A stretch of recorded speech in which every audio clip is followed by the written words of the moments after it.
They're all comfortable with it. It would also satisfy a recommendation, Georgia Department of Audit, September 12th report. Mr. Hamilton.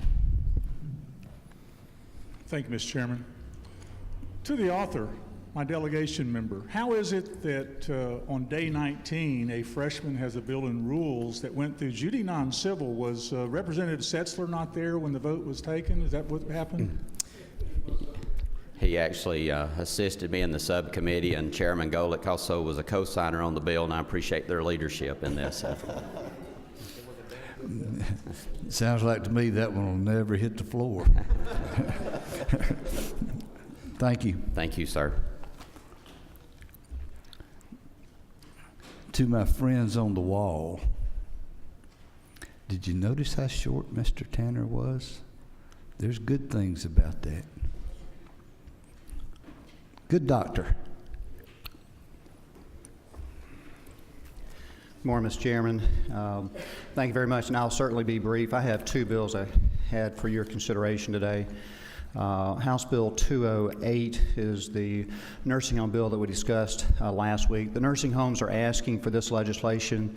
This requires all the nursing homes in the state to give the flu vaccine to their employees.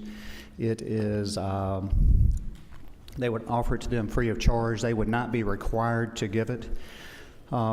Since being here, Section C, line 28, we would, on the floor, would offer that as an amendment to remove that. Discuss this with the majority whip, and we'll offer that on the floor to remove Section C. Any questions? Mr. Lindsay. He waved. Okay. Next bill. House Bill 209. This is a bill that was last year, got caught up at the last minute. It was carried by a pharmacist. This bill fixes the previous legislation that required security paper in the state of Georgia. This just allows security paper to be used by the CMS, the Medicaid, Medicare, from the federal government. This is a cleanup bill. It is signed by our chairman and all of the pharmacists in the House. Questions? Thank you. Thank you.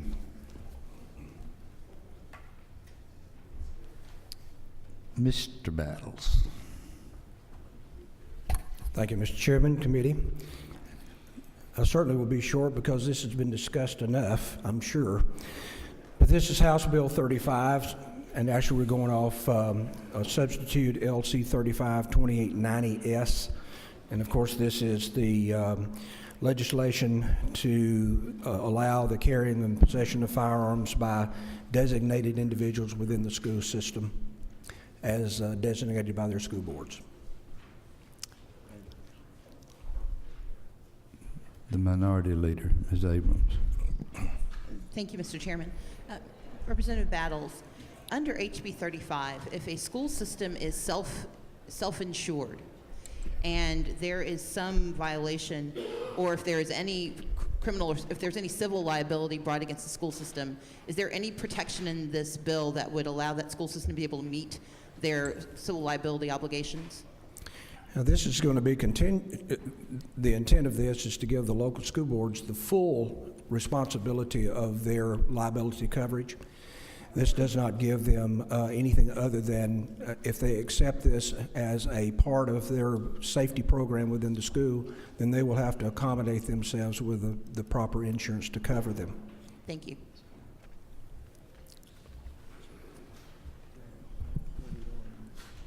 Ms. Drenner.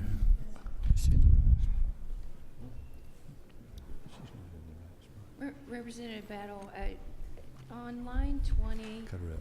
I'm sorry, I did not hear. On line 20, section 2, it says one or more qualified persons to possess. Is there a definition somewhere else in the code that defines qualified person?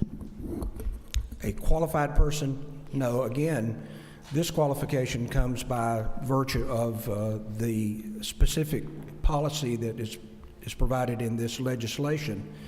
And then ultimately, that is going to be determined by that school board. Again, that is giving the school board the ultimate responsibility of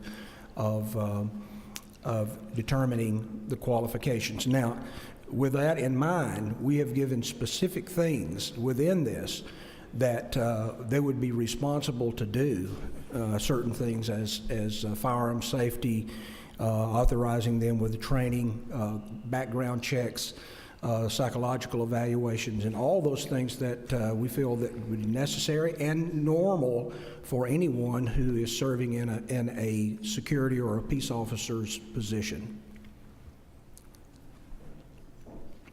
Anything else?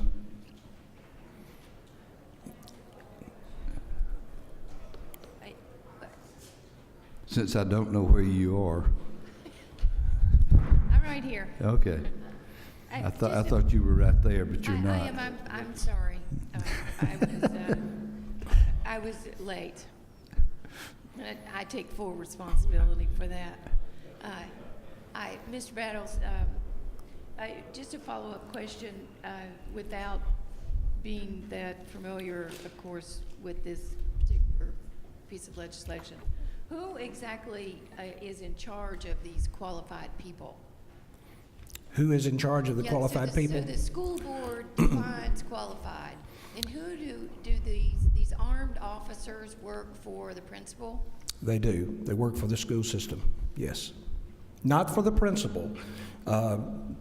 This would be a total determination by the school board itself, not by an administrator. This would be determined through an act of the school board.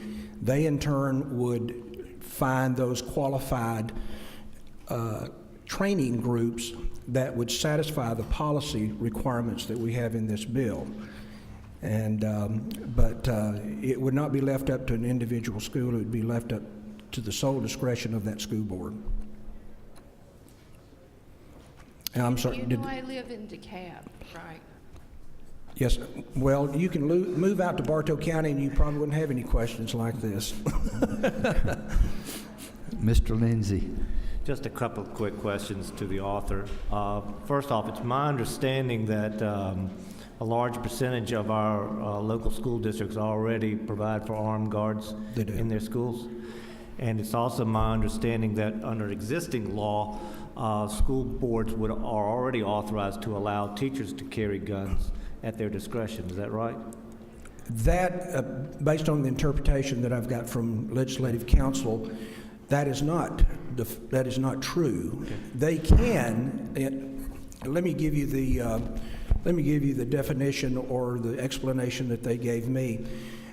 If, let's say that you had someone that you wanted to come and speak in a classroom, and they're a World War II veteran, and they decided that they might bring with them maybe the rifle that they used, or maybe a bayonet or something that we consider as a weapon. They can come for a limited time for a limited purpose. If you look at that last part of that code section, it does give some discretion to that school to allow it, but it is for limited time, limited purposes. It is not continuous. Basically, what this bill does is it provides safety measures should a local school district wish to allow people to carry weapons at school, requiring them to go through extra safety procedures to make sure they know how to use it and that the proper people that should be allowed to use it. Yes, sir. This is totally voluntary. This is not demanded. And as to the minority leader's point in regarding insurance, that's once again something for the discretion of that local school board to decide if they wish to allow these teachers to be armed after proper training. It would be up to the local school board to decide whether or not to provide for additional, or whether or not they needed additional insurance. Yes, sir. Thank you. Any other questions? Thank you, Mr. Battle. Thank you.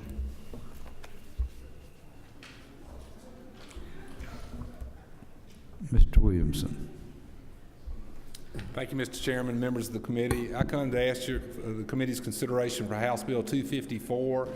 The bill would allow the law enforcement officer at a traffic stop to accept an electronic copy of your automobile identification card, which will continue to be provided in a paper format.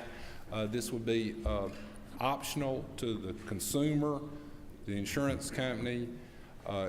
It's taxpayer friendly. It comes at no cost or obligation to the state, but it will facilitate the sharing of policyholder information in the event that the paper copy cannot be found. And I would ask for the committee's favorable consideration of this bill. Mr. Roberts. Thank you, Mr. Chairman. Representative Williams, I like your bill, but I mean, I got a question. And it really has to do with the bill, but it's also, I'm asking this from the standpoint, is it current law that you are not required to have a copy of your insurance license on you in your vehicle? It's at a traffic stop, the current code says that the law enforcement officer will ask for two pieces of information. They'll ask for a copy of your driver's license and a copy of your automobile insurance information card. The insurance information card is technically not evidence of coverage because that paper copy of that card may be a paper copy of a policy that lapsed 10 days before that for a non-payment of premium. The traffic enforcement officer does, if he or she has access to the GEEK system, which is the electronic tracking mechanism the state set up a number of years ago that's administered through the Department of Revenue, they can pop online and verify if the information is current. And understand this policyholder might have just left his or her insurance agent's office with a paper copy of a card or electronic copy for that matter. It might not be in the DOR system yet, but all the DOR system says is, yes, this is a nationwide policy. It's valid for this particular vehicle. It does not have anything about policy expiration date or the policy number, which incidentally, at a scene of an accident, that's one of the things law enforcement's looking for in order to properly complete the accident report.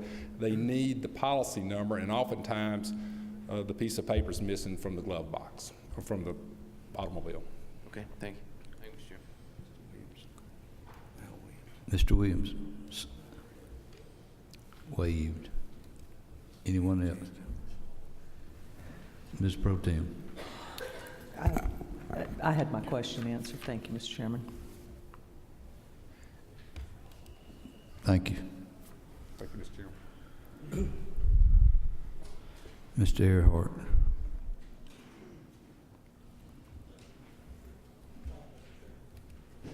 Thank you, Mr. Chairman. House Bill 235. I'd like to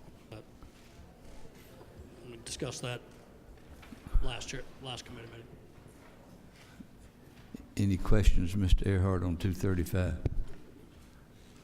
Mr. Williams.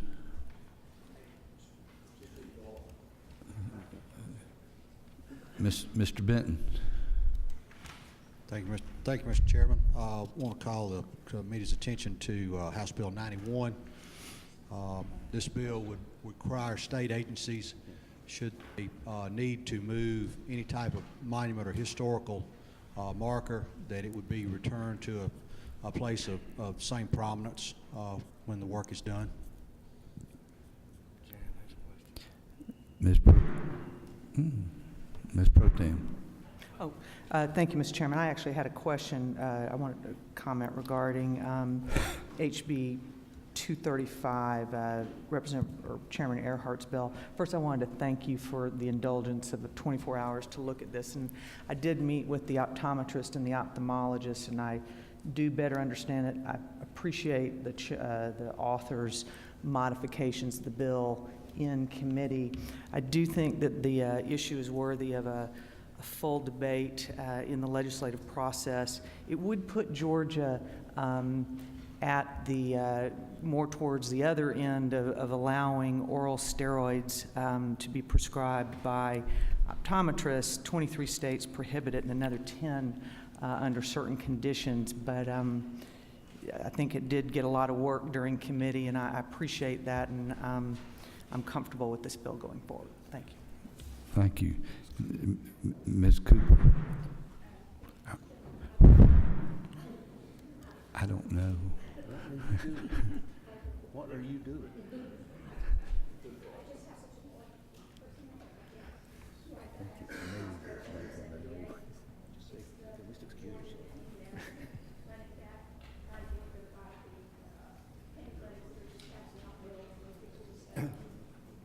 use a different microphone.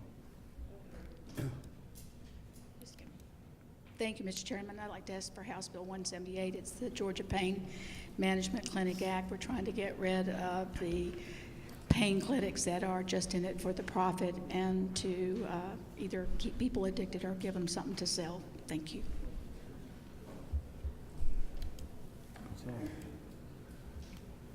Anyone else? Set the calendar. This is for tomorrow. I believe that noise is me. Rich has already told me to go ahead and apologize. It's me. It is. Set the calendar for tomorrow. Under modified structure, HB 178. Do I hear a move? Any opposition? It's on. Under modified structure, HB 235. Do I hear a move? Any opposition? It's on. Under modified structure, HB 122. Any opposition? It's on.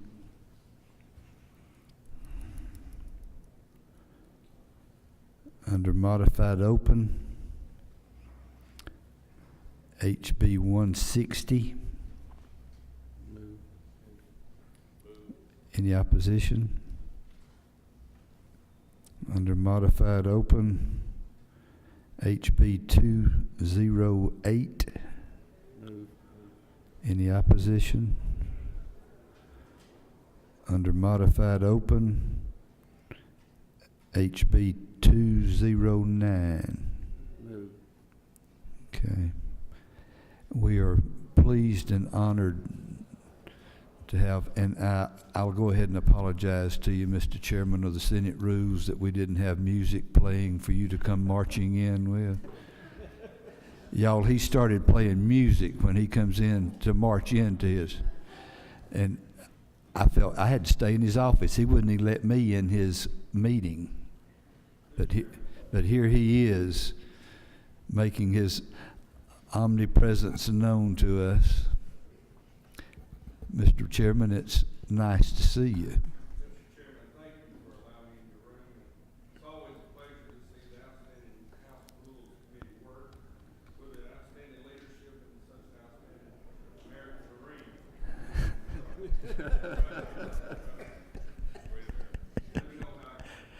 I don't know whether you're talking about me or Wendell. We're done.